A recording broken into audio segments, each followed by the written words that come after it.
하나님께서는 우리들에게 말할 수 있는 능력을 주셨습니다. 이게 얼마나 큰 복인지 모르겠습니다.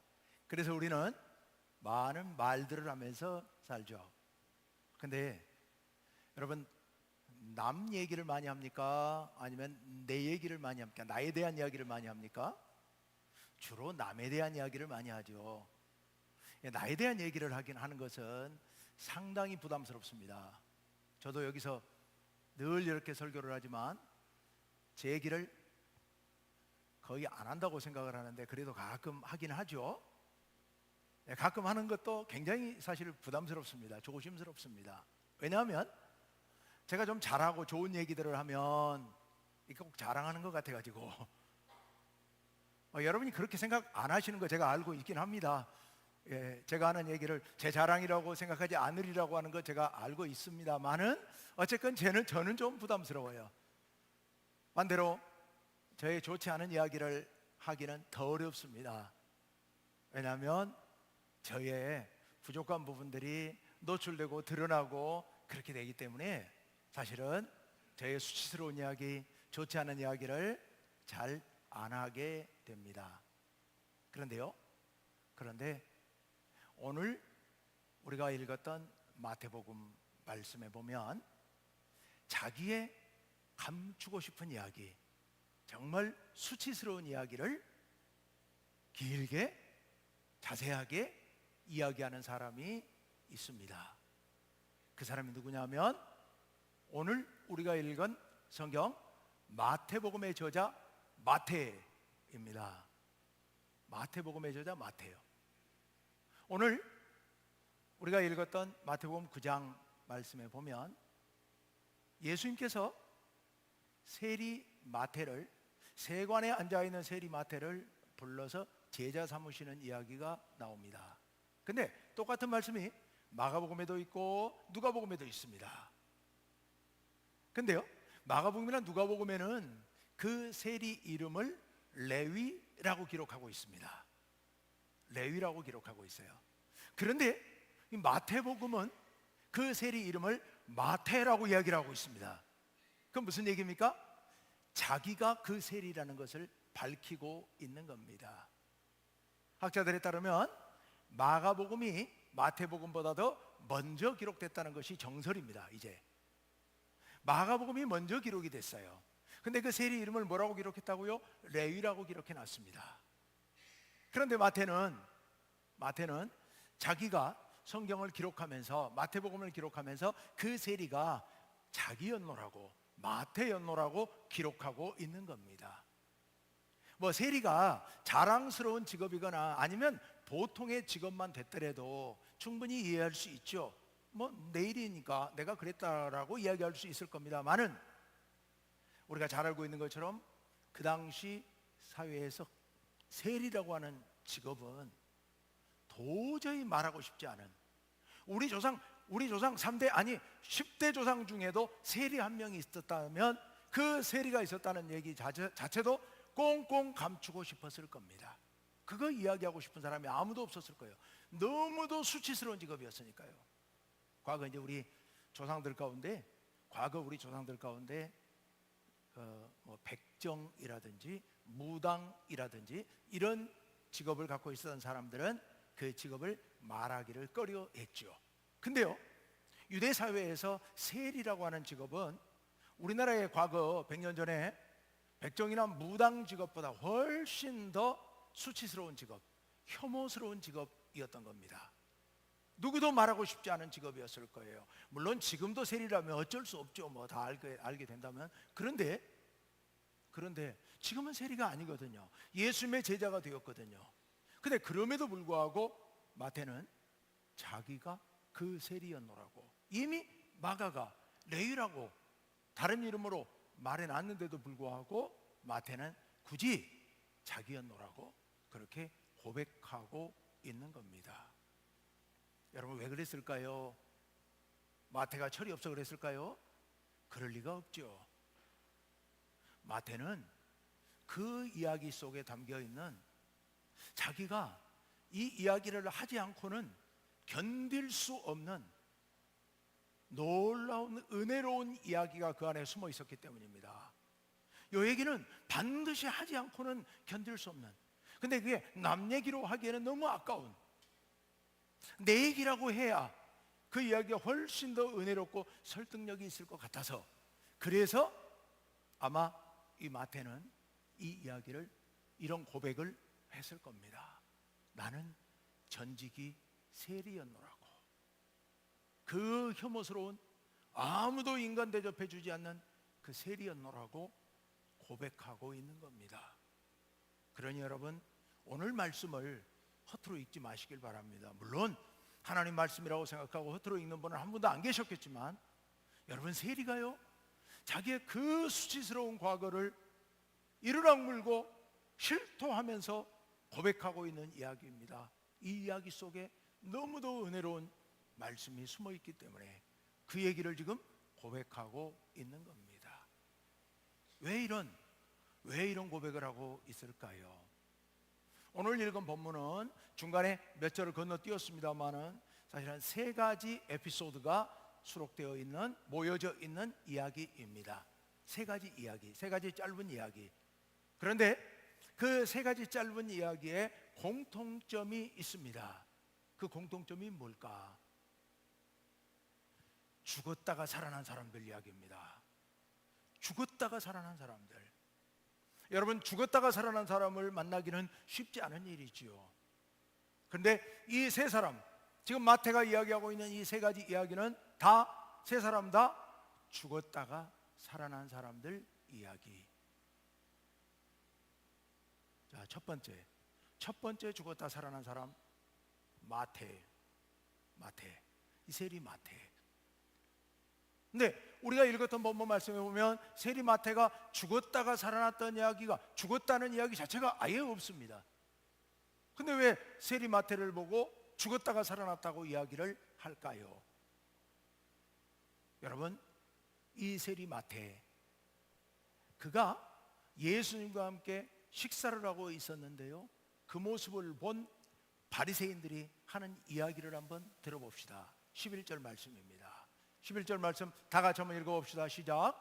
바리새인들이 보고 그의 제자들에게 이르되 어찌하여 너희 선생은 세리와 죄인들과 함께 잡수시느냐. 지금 바리새인들이 예수님의 제자들에게 묻고 있는 겁니다. 어째서 너희 선생 예수는 세리, 죄인들과 함께 잡수시느냐, 식사를 하느냐 라는 질문입니다. 자, 여기서 세리들을 죄인들과 동급으로 취급하고 있습니다. 사실 예수님과 함께 그날 그 자리에 식사하고 있었던 사람들은 주로 다 세리들이었습니다. 그런데 그 세리들을 죄인이라고까지 지금 얘기하고 있는 겁니다. 그러면서 더 중요한 문제는 그들과 함께 식사하고 있는 예수님에 대해서 비방하고 있는 겁니다. 마치 그들과 함께 식사하는 게 큰 문제라도 되는 것처럼, 심각한 잘못이라도 되는 것처럼 지금 이야기하고 있는 겁니다. 여러분, 사람이 누군가와 같이 식사하는 게 무슨 큰 죄가 되겠습니까? 우리가 오늘날 이 세상에서 누구와 식사했다고 그게 큰 흠이 되겠습니까? 그 어떤 사람과 식사를 해도 식사하는 그것 하나만으로 비방받을 사람은 없을 겁니다. 그런데 예수님은 지금 심각한 비방을 당하고 있습니다. 바리새인들로부터요. 왜요? 이 세리들이 문제라고 여겨졌던 겁니다. 이 세리들하고는 같이 만나서도 안 되고, 같이 말을 섞어서도 안 되고, 같이 식사를 해서도 안 된다고 생각했던 것이 그 당시 그들의 문화였던 겁니다. 그들의 사고방식이었던 겁니다. 그러니까 세리라고 하는 것은 인간 취급을 받지 못했던 겁니다. 인간 취급을 받지 못했던 거예요. 근데 여러분, 왜 마태는 세리가 됐을까요? 누가 강제로 잡아가지고 마태를 세리시켰을까요? 그러지 않았습니다. 자발적으로 세리가 된 사람입니다. 왜 자발적으로 세리가 됐을까요? 여러분, 먹고 살 게 너무 없으니까.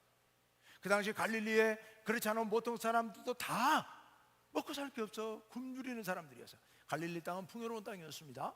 그러나 그 땅은 대부분 다 예루살렘에 살고 있는 부자들이 다 차지해버렸고, 갈릴리에 살고 있는 사람들은 거기에 소작을 붙이며 살아가고 있었던 정말 가난한 농민들이었고, 그것도 못해서, 그것도 할 일이 없어서 어렵게 살아가는 사람들이 갈릴리 사람들입니다. 그 가운데서도 도저히 먹고 살 길이 없으니까 세리라도 해서 먹고 살아보려고 살아야 될 것 아니겠습니까? 그래서 세리를 했겠지요. 근데 막상 세리가 되고 보니 생각했던 것보다 도저히 견딜 수 없을 만큼 정말 어려웠을 거예요.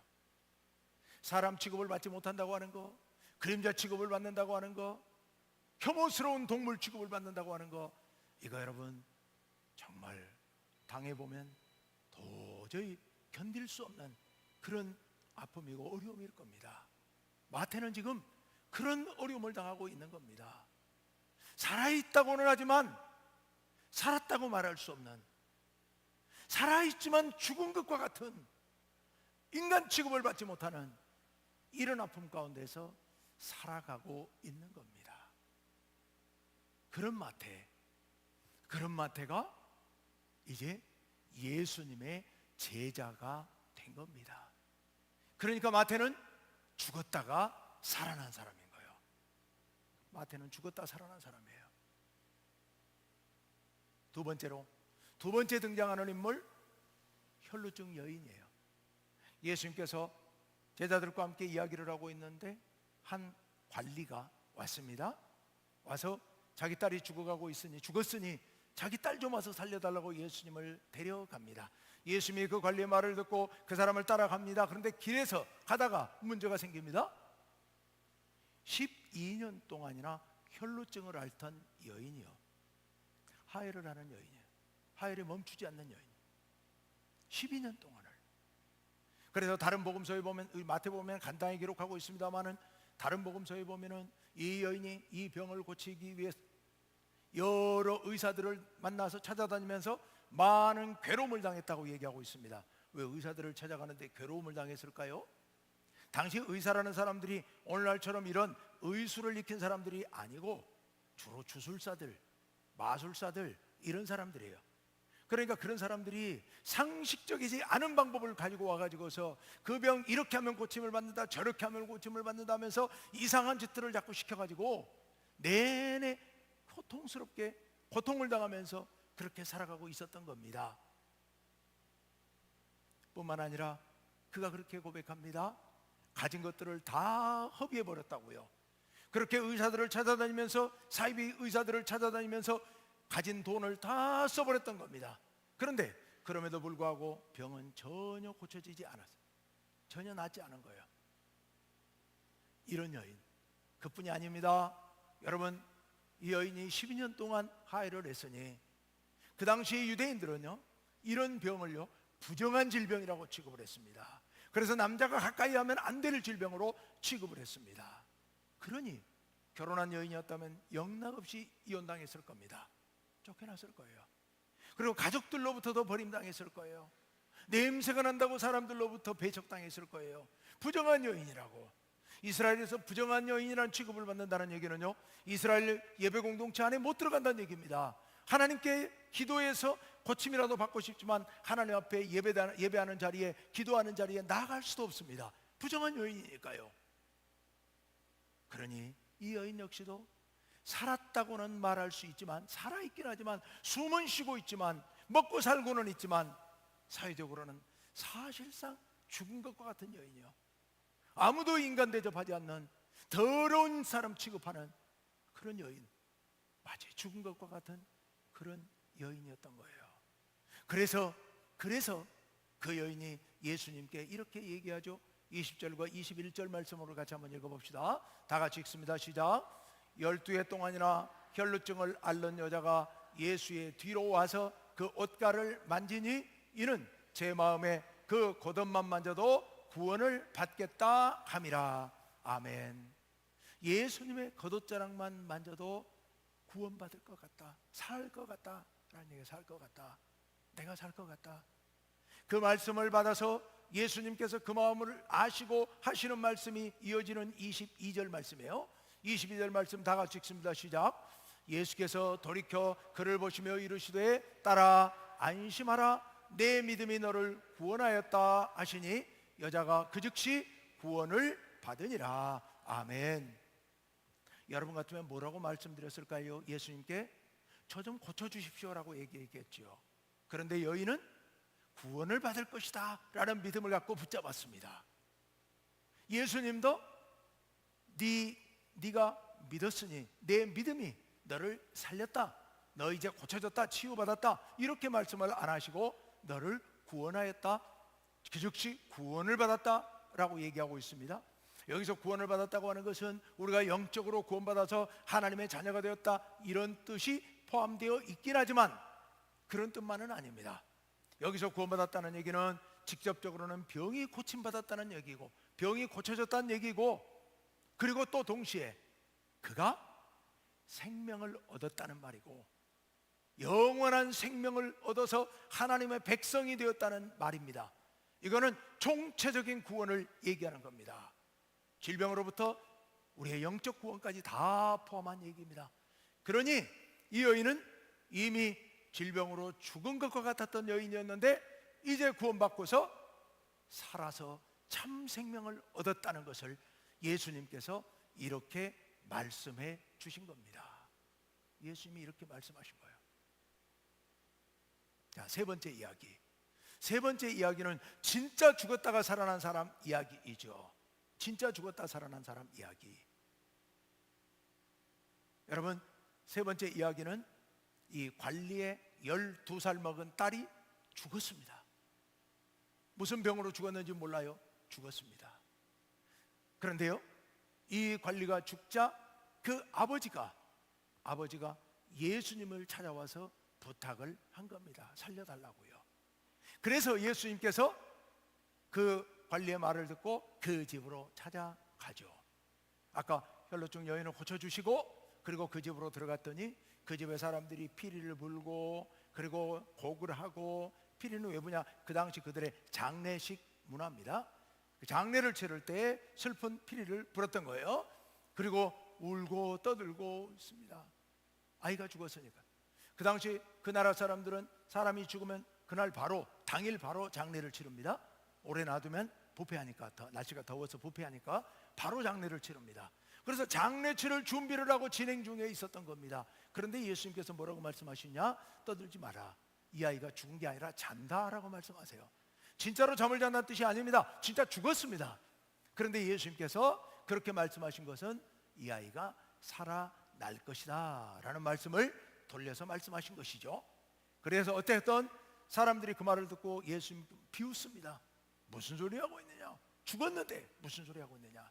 그래도 예수님께서 그들을 밖으로 보내시고 그 방에 들어가서 그 아이의 손을 잡고 일으키십니다.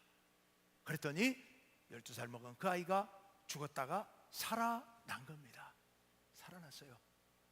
다른 복음서에는 이 아이의 손을 잡고 달리다굼 소녀야 일어나라 라고 예수님 말씀하셨다고 하는데 마태복음은 그런 얘기는 생략하고 있습니다. 어쨌건 아이가 살아났습니다. 죽은 아이가 살아난 거예요. 자, 이렇게 오늘 본문 말씀은 죽었다가 살아난 세 사람 이야기. 첫째, 죽은 것 같았던 세리 마태를 예수님께서 제자 삼아 주신 이야기. 두 번째 이야기는 혈루증으로 12년 혈루증으로 죽은 것과 같이 살아가고 있었던 이 여인을 예수님께서 고쳐주신 이야기. 세 번째 이야기는 진짜로 죽은 12살 먹은 이 소녀를 살려주신 이야기. 근데요, 이 세 사람은 어떻게 해서 이렇게 살아났을까요? 그들은 어떻게 해서 살아났을까요? 여러분, 이 사람들이 살아난 이야기, 어떻게 살아났을까? 어떻게 살아났을지 먼저 이 죽은 아이 얘기를 잠깐 좀 볼까요? 죽은 아이보다 먼저 이 혈루증 여인 얘기를 먼저 생각해 봅시다. 방금 전에 읽었던 그 말씀에 뭐라고 우리가 읽었었냐 하면은 22절 말씀이에요. 내 믿음이 너를 구원하였다 라고 예수님께서 말씀하십니다. 여인이 예수님의 옷자락만 만져도 자기 병이 나을 것이라는, 구원받을 것이라는 믿음을 갖고 예수님의 옷단을 만진 거예요. 그러자 예수님께서 그걸 아시고 여인에게 구원을 선포하시고 여인의 병이 고쳐진 겁니다. 여인이 예수님을 믿는 믿음으로 예수님께서 고쳐주실 것이라는 믿음을 갖고 예수님을 붙잡았고 그 병이 고쳐진 겁니다. 자, 그렇다면 아까 12살 먹은 소년은 어떻게 됐을까요? 오늘 18절 말씀을 우리 같이 한번 읽어봅시다. 다 같이 읽습니다. 시작. 예수께서 이 말씀을 하실 때에 한 관리가 와서 절하며 이르되 내 딸이 방금 죽었사오나 오셔서 그 몸에 손을 얹어 주소서. 그러면 살아나겠나이다. 아멘. 이 아이는 이미 죽었어요. 죽은 아이가 어떻게 믿음을 고백합니까? 죽은 아이는 믿음을 고백할 수 없죠. 하지만 그의 아버지가 이렇게 믿음을 고백한 겁니다. 오셔서, 분명히 아이가 죽었지만 오셔서 주님께서 그 아이의 몸에 주님의 손을 얹어서, 요즘 말로 하자면 안수하셔서 아이를 고쳐주십시오. 그러면 죽은 아이가 살아날 겁니다 라고 확고한 믿음을 고백하고 있는 겁니다. 여러분, 이 관리가 와서 뭘 했습니까? 첫째 줄, 둘째 줄 넘어가는 부분 보세요. 한 관리가 와서 절하며 그랬어요. 여기 절했다는 말은 땅바닥에 엎드렸다는 얘기입니다. 땅바닥에 엎드려서 예수님께 간청을 한 겁니다. 여러분, 여기 마태복음에는 그를 한 관리라고 이야기를 하고 있습니다만은 마가복음과 누가복음에는 이 사람을, 특히 누가복음에는 이 사람을 회당장 야이로라고 이름까지 얘기를 하고 있습니다. 그러니까 회당장이었습니다. 회당장이었으면 아마도 바리새인이었을 가능성이 많습니다. 혹 바리새인이 아니었더라도 그 지역사회에서 모두가 가장 존경하는 사람이 회당장입니다. 가장 존경받는 사람, 모두로부터 존경받는 그 회당장이 예수님 앞에 가서 길바닥에 엎드려서 예수님께 간청을 합니다. 다른 바리새인들은 예수님 믿지도 않습니다. 그런데 이 회당장 예수님 앞에 땅바닥에 바짝 엎드려서 우리 딸이 죽었는데 와서 손을 얹어 주십시오. 그러면 우리 딸이 살아날 줄 믿습니다 라고 믿음을 고백하고 있습니다. 여러분, 이게 믿음이 아니고서는 도저히 할 수 없는 일이죠. 보통 사람이라면 그럴 수 있겠죠. 그렇지만 회당장이에요. 회당장. 모두가 보는 앞에서 그 불가능한 일이었을 겁니다. 그런데 회당장은 믿음을 갖고 있었던 겁니다. 예수님께서 오셔서 살려주실 것이라는 믿음을. 그래서 그가 땅바닥에 엎드려서 예수님께 그렇게 간청했고 예수님께서 가서 그를 살려주셨던 겁니다. 마지막으로 우리 첫 번째 사례, 세리 마태는 그럼 어찌 된 거냐? 세리 마태는 어떻게 믿음을 고백했습니까? 여러분, 세리 마태야말로 가장 열정적으로, 가장 강력하게 믿음을 고백한 사람입니다. 마태 이야기 가운데는 그가 믿음을 고백했다는 얘기는 없습니다. 그렇지만 오늘 말씀의 시작 부분을 보면 그렇습니다. 마태가 세관에 앉아 있는 것을 보시고 예수님께서 지나가시다가 그 마태를 보시고 나를 따르라 라고 말씀하셨습니다. 나를 따르라 라고 말씀했더니 그게 나를 따르라는 게 무슨 뜻이었을까요? 내 제자가 되라 라는 말씀이에요. 나를 믿고 이제 세리직 그만두고 나의 제자가 되라는 말씀입니다. 여러분, 세리직이 다른 사람들로부터 손가락질은 받을지 모르겠지만 그래도 돈은 잘 버는 직업이었거든요. 그런데 그 돈 버는 직업 내팽개치고 예수님의 제자가 되라고 말씀합니다. 예수님의 제자가 되면 뭐가 좋아집니까? 좋아지는 건 현실적으로 아무것도 없습니다. 아무것도 없어요. 굶어 죽을 수 있는 일입니다. 예수님께서 머리 둘 곳도 없다고 말씀하십니다. 아무것도 없는 거렁뱅이 스승 예수님의 제자가 되어서 굶주리면서 살아가야 되는 일입니다. 그런데 마태가 어떤 반응을 보입니까? 너무도 간단하게 기록하고 있습니다.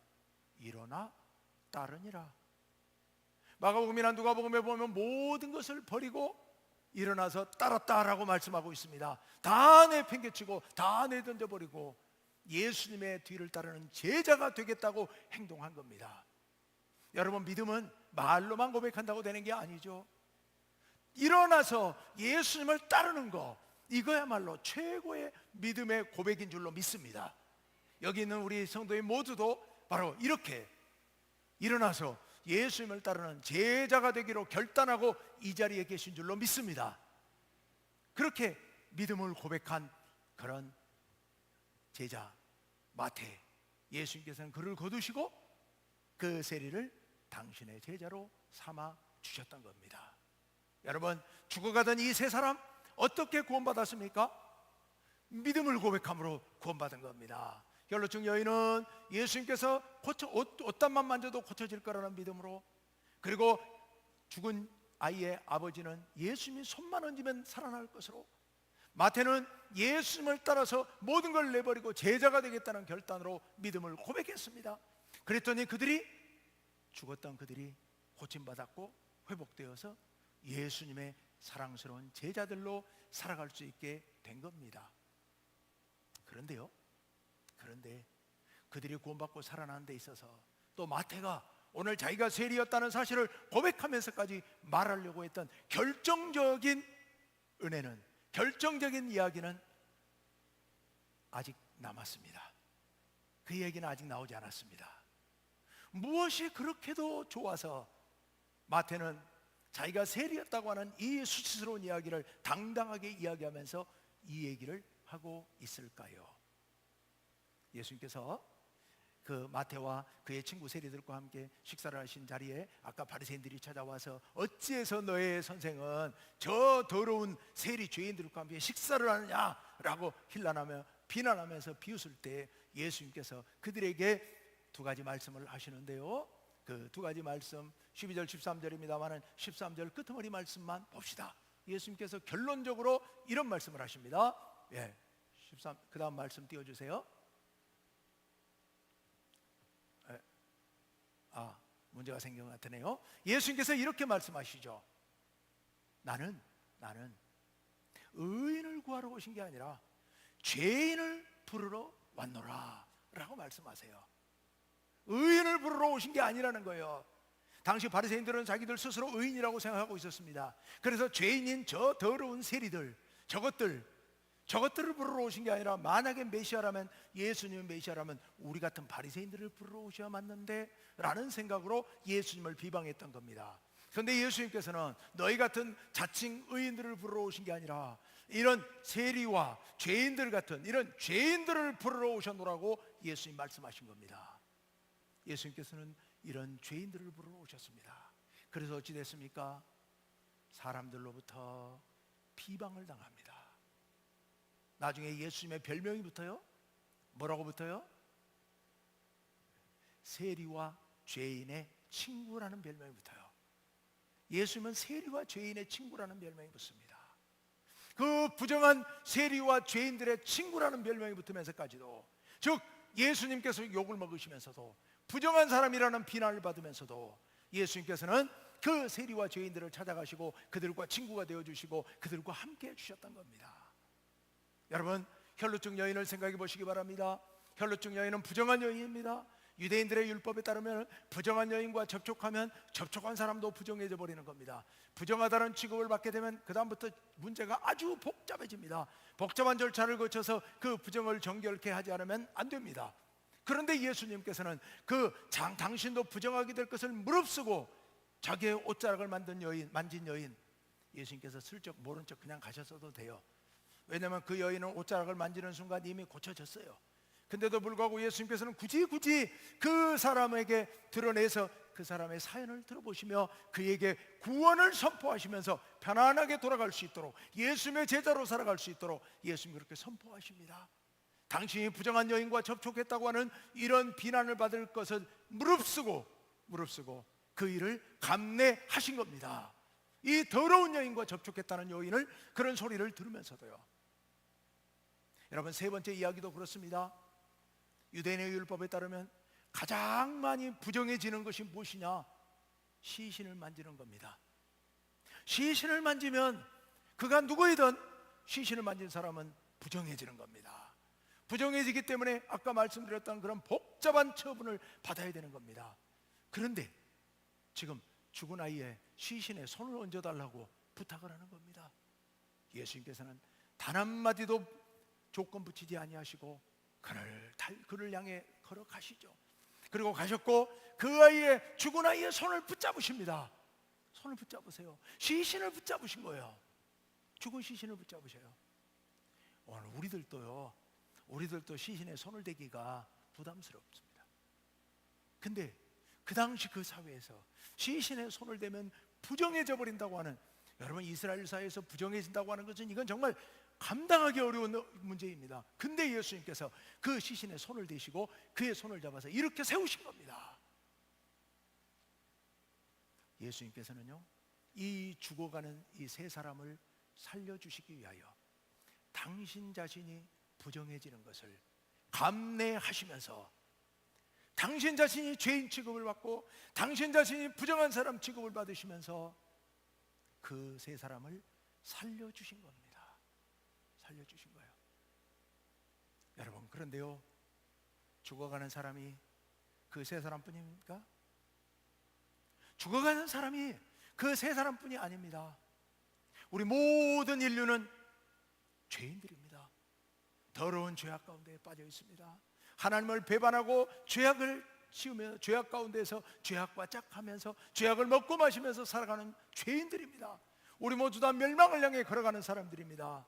그런데요, 이 더러운 죄인 우리를 구원하시기 위하여 예수님께서 당신이 부정해지는 것을 무릅쓰고, 당신이 더러워지는 걸 무릅쓰고, 당신이 죄인 취급받는 것을 무릅쓰고 이 땅에 오셨고, 이 땅에 오셔서 십자가를 짊어지고 죄인 취급을 받으면서 돌아가신 겁니다.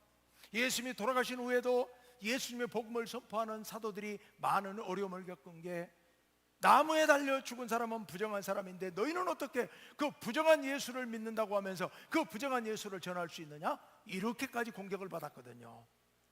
예수님께서는 그런 비난을 받는 것을 감내하시면서 당신 스스로 부정한 나무에 달려서 돌아가셨던 겁니다. 왜요? 그들을 살리기 위해서 그러셨고, 바로 우리를 살리기 위해서 당신 자신이 그렇게 부정해 주신 겁니다. 우리는 그 은혜를 입고 이렇게 살아가는 사람들입니다.